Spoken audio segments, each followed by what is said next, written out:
चिंता तो रहेगी जीवन में, आप मुक्त नहीं हो सकते, क्योंकि भगवान ने संसार ही ऐसा बनाया है। ये मेला ऐसा लगा दिया, ये मेला चिंताओं का ही है, परंतु सक्सेसफुल व्यक्ति वही बन पाता है जो अपनी चिंता भगवान को समर्पित कर देता है, और भगवान भी उसकी रक्षा करता है, उसकी चिंताओं को दूर करता है, हरण करता है। आप विश्वास निष्ठा के साथ आप उन पर समर्पण तो करें अपने आप, यही भगवान चाहते हैं। प्रेम से बोलो एक बार और। चिंता को जीवन में मिटाओ, चिंतन को बढ़ाओ, यही मुक्ति का साधन है। एक व्यक्ति था, वो इतना दुर्जन स्वभाव का था, इतना क्रूर स्वभाव का था, कभी भगवान का नाम नहीं लेता था, कभी भगवान का नाम नहीं लेता था मैया जी।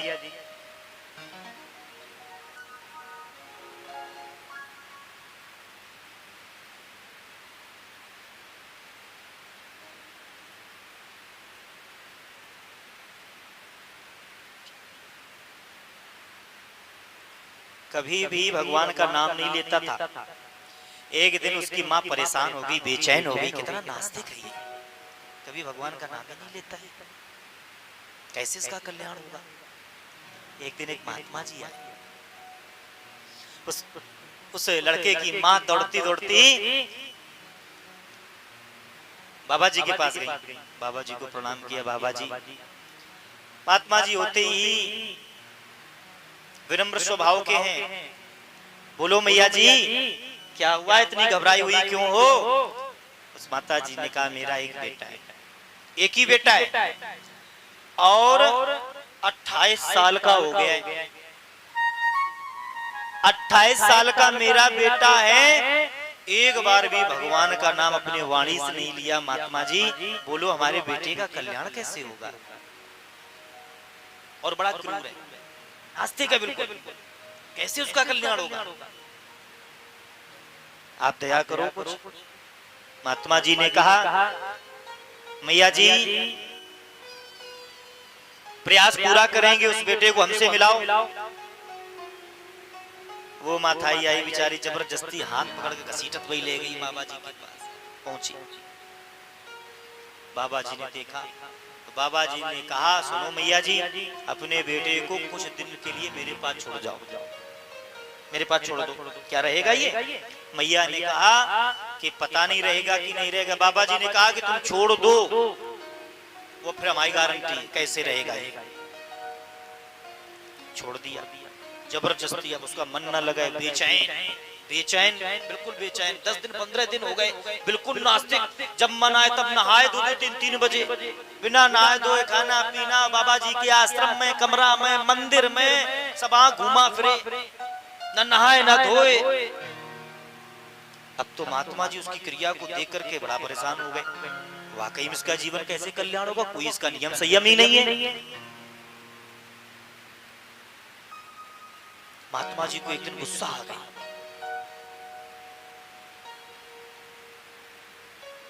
ना कोई सेवा करे। अब आश्रम में मिल जाए मोटे मोटे टिक्कर तो खा ले 15-20 टिक्कर, वही पड़ा रहे।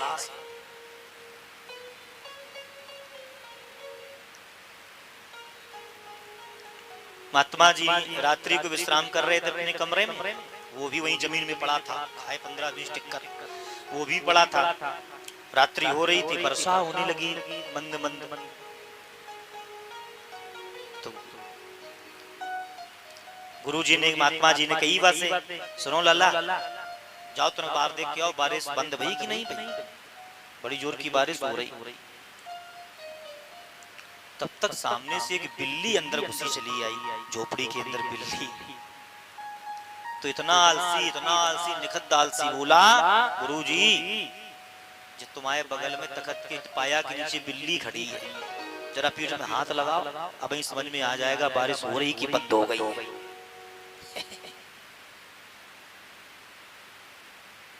थोड़ी देर बाद गुरुजी ने कही, बेटा एक काम तो कर दो, कम से कम एक बात तो हमारी मान लो, एक काम कर दो, बारिश बड़ी जोर से हो रही है और गाय बेचारी बंधी है, उसको छाया में बांध दो। तुरंत उठ करके बैठ गया, बोला गुरुजी बंधन से मुक्त करना तो आपको काम है, हमारा थोड़ी है। फिर लेट गया। सुबह हुई, एक भक्त आया मंदिर में, उसने प्रसाद चढ़ाया तो महात्मा जी हाथ में डब्बा लिए और महात्मा जी ने आवाज लगाई, हाँ भाई प्रसाद ले लो। तो दौड़ता हुआ आके सबसे पहले आके खड़ा हो गया, लाओ। दोनों हाथ पसार दिए। महात्मा जी ने कहा कि मैं प्रसाद तुझे दूंगा, एक नहीं 10 लड्डू दूंगा, लेकिन एक शर्त है। उसने कहा बोलो। अब उसके लड्डू देख के मुंह में पानी आया। बताओ क्या शर्त है? महात्मा जी ने कहा कि एक बार तू राम बोल दे। क्या कहा? एक बार तू राम बोल दे, बस मैं तुम्हें 10 लड्डू दूंगा। अब वो खोपड़ी खुजारा खड़ी होकर के और कह रहा अगर ना दिए आपने तो हमने कह दिया और ना दिया।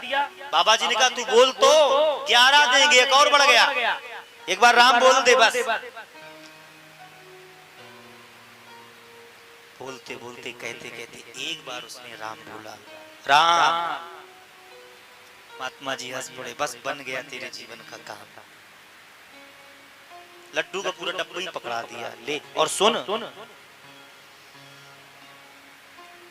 तुझे जब भी कोई पूछे या कुछ देने का प्रयास करे तो तुम ये कह देना कि मैंने अपने जीवन में एक बार राम बोला है और राम के बदले में जो कुछ मिलता हो वो हमें दे दो। बात समझ में आ रही है? दे दो। कोई बात नहीं, समय आगे बढ़ा। अब उसका मरने का समय आया तो आ गए दूत यमराज के। पार्षद तो आएंगे नहीं क्योंकि इतना नास्तिक था वो, तो दूत ही आ गए, भैंसा में बैठ के खड़े हो गए। चल भैया समय आ गया। अब उसको लिया, चल दिया, पहुंचे यमलोक, यमराज जी के पास। यमराज जी ने देखा, उठाया रजिस्टर, चेक किया नंदूराम का।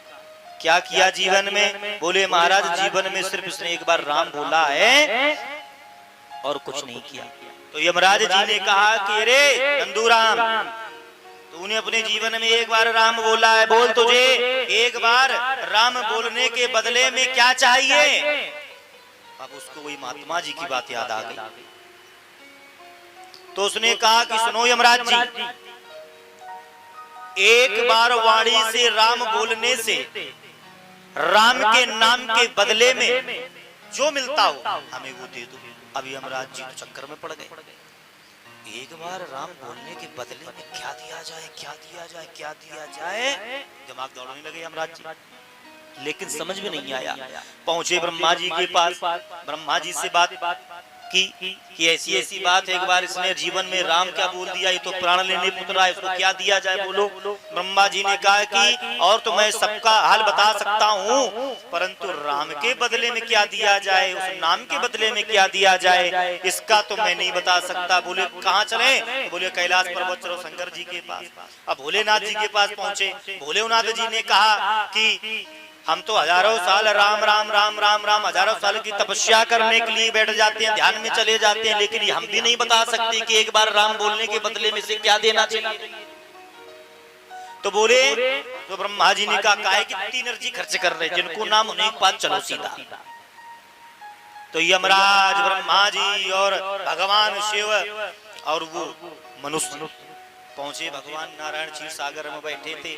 पहुंचे, ब्रह्मा जी ने प्रणाम किया, भगवान शंकर ने प्रणाम किया, हाँ यमराज ने प्रणाम किया। यमराज रो पड़ा, बोले महाराज प्रभु एक संकट आ गया। क्या संकट है? भगवान तो सब जानते ही हैं। वो मुस्कुरा रहे थे, बोले प्रभु एक संकट आ गया। क्या संकट आ गया? बोले इस व्यक्ति ने अपने जीवन में इतना नास्तिक रहा है, हमेशा इसने गलत ही काम किया है, लेकिन पता नहीं एक बार कहां से इसने राम बोल दिया है। अब ये कह रहा है कि एक बार मैंने राम बोला है, उसके बदले में जो मिलता हो हमें दे दो। प्रभु आप ही बताओ इसको क्या दें आपके नाम के बदले। भगवान नारायण ने कहा यमराज जी तुम यमलोक के स्वामी हो, तुम्हें इतनी अकल नहीं है। एक बार जो मेरा नाम बोल देता है उसके बदले में क्या देना चाहिए, अब और क्या ये इसको दोगे तुम। एक बार राम बोलने मात्र से ये मेरे पास आकर के खड़ा हो गया है, अब इसे और क्या चाहिए। तो सुनो यमराज जी, इसको यहीं छोड़ दो और तुम सब जने जाओ अपने अपने काम में लगो जाएंगे, यहीं छोड़ दो इसको। एक बार राम बोलने से प्रभु का धाम प्राप्त हो जाता है। बोलो कितना कल्याणकारी नाम है। वो व्यक्ति वही भगवान के यहाँ ही छूट गया, उनका पार्षद बन गया, चरणों का सेवक बन गया। ये परिभाषा है एक बार राम बोलने की।